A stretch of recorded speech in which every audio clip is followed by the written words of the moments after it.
Selfie তুলতে গিয়ে full family যখন বিপদে পড়ে যায়। এখন হচ্ছে বর্ষার সিজন, যে সিজনে হচ্ছে সব জায়গায় অনেক ধরনের সমস্যা হতে থাকে। পর্যটক কেন্দ্রগুলোতে মানুষ যারা ঘুরতে যায় তারা আসলে সাবধানে চলাফেরা করা উচিত।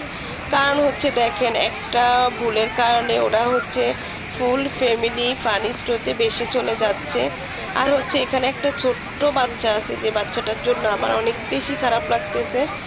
সবাই কিন্তু সাবধানে এখন ঘোরাফেরা করা উচিত, কারণ বৃষ্টির সিজন, এখন সিজনটা অনেক খারাপ। দেখেন সবাইকে নিয়ে যাবে কিন্তু শেষ পর্যন্ত। আমার কাছে পুরো ভিডিওটাই ছিল, ভিডিওটা দিলে অনেক বেশি বড় হয়ে যাবে, যেহেতু আমি শর্ট ভিডিও ছাড়ছি।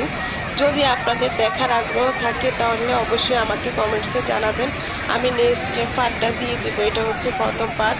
দেখেন কি স্রোত পানির, এখানে এরা সেলফি তুলতে গেছে সাইডে, আর হচ্ছে পানি স্রোতের মুখে